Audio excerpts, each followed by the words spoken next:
राष्ट्रपति महोदय, ईरान ने इस हफ्ते 3 को फांसी दी। आपने कड़ी कार्रवाई का वादा किया था, क्या संदेश देंगे? खैर हमने उन्हें बहुत बुरी तरह मारा है। ये बदमाश जानवर और भयानक लोग हैं, पर हमने जितना मारा है उससे ज्यादा कोई नहीं मार सकता। पर मुझे हैरानी नहीं, उन्होंने विरोध के लिए 3 युवाओं को फांसी दी। और क्या आप उन जहाजों को हॉर्मुज़ से सहयोगियों के साथ या उनके बिना एस्कॉर्ट करेंगे? हम वहाँ और कुल मिलाकर बहुत अच्छा कर रहे हैं। हम जल संधि का उपयोग नहीं करते, अमेरिका को इसकी जरूरत नहीं है। यूरोप, कोरिया, जापान, चीन और कई अन्य लोगों को इसकी जरूरत है, इसलिए उन्हें इसमें थोड़ा शामिल होना पड़ेगा। राष्ट्रपति महोदय, क्या आप अभी भी चाहते हैं कि दक्षिण कोरिया संयुक्त राज्य अमेरिका का समर्थन करे? मुझे दक्षिण कोरिया बहुत पसंद है, हमारे उससे अच्छे संबंध हैं, हम उसकी बहुत मदद कर रहे हैं। अध्यक्ष जी, क्या इजराइल युद्ध तब रोकेगा जब आप चाहें? शायद हाँ। राष्ट्रपति रिश्ता बहुत अच्छा है, मुझे ऐसा लगता है। हम लगभग एक ही चीज चाहते हैं, जानते हो क्या? हम दोनों जीत चाहते हैं और हमें वही मिली है। राष्ट्रपति महोदय। राष्ट्रपति जी, कार्टर आइलैंड पर आप हमें कैसे पता चलेगा कि कब? खैर आप जानते हैं, मेरे पास योजना हो भी सकती है या नहीं भी, पर मैं रिपोर्टर से ये कैसे कह सकता हूँ? अगर मैं कहता तो मार्को कहता, सर आपको तुरंत हेलीकॉप्टर तक ले चलें, है ना? अध्यक्ष महोदय। नहीं, मैं आपको ये नहीं बता सकता।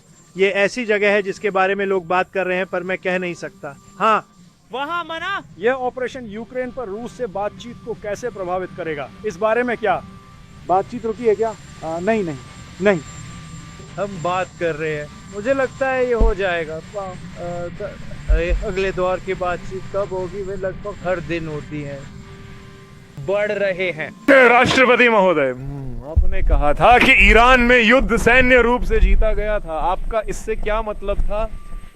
मुझे लगता है हम जीत गए। हमने उनकी नौसेना, वायुसेना, विमान रोधी सब खत्म कर दिया है। हम आजाद घूम रहे हैं। सैन्य दृष्टिकोण से वे बस जल मरुमध्य को जाम कर रहे हैं, लेकिन सैन्य रूप से वे खत्म हो चुके हैं। कब तक अमेरिकी? अध्यक्ष, आपने कहा था कि होर्मुज जल संधि खोलना एक साधारण सैन्य युद्धाभ्यास है, पर आपका उससे क्या मतलब था? यह एक सरल सैन्य दांव पेच है। यह अपेक्षाकृत सुरक्षित है, लेकिन आपको बहुत मदद चाहिए, मतलब जहाज और उनकी संख्या। और वो नाटो हमारी मदद कर सकता था, लेकिन अब तक उनमें ऐसा करने की हिम्मत नहीं हुई है। और दूसरे भी हमारी मदद कर सकते थे, लेकिन आप जानते हैं हम उसका उपयोग नहीं करते। आप जानते हैं एक निश्चित बिंदु पर ये अपने आप खुल जाएगा, एक निश्चित बिंदु पर। लेकिन हमने दुश्मन को हरा दिया है, और वे दुश्मन हैं, वे बीमार लोगों का एक समूह है। नेतृत्व, नौसेना, वायुसेना, ये सब खत्म। उनके विमान रोधी उपकरण और रडार सब खत्म हो गए हैं, सब कुछ चला गया है। ओह, ये जलडमरुमध्य, असल में आप कैसे हैं? जलडमरुमध्य खुद, हम अच्छा काम कर रहे हैं, पर अच्छा होगा अगर चीन सहित जो देश इसका उपयोग करते हैं, चीन अपनी 90% ऊर्जा के लिए इसका उपयोग करता है।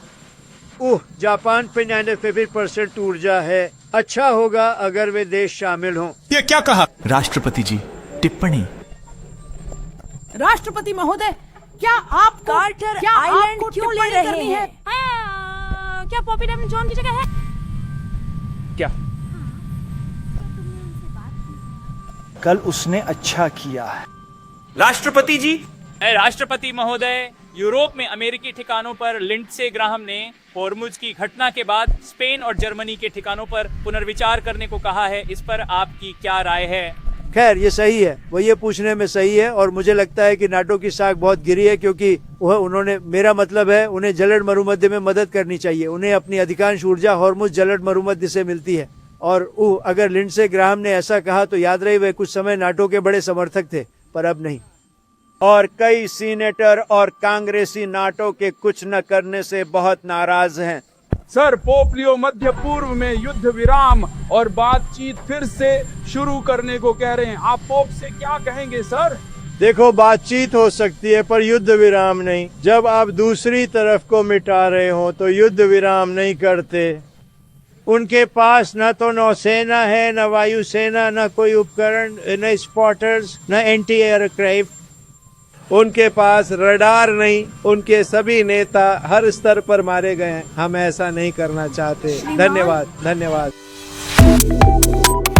Subscribe to One India and never miss an update. Download the One India app now.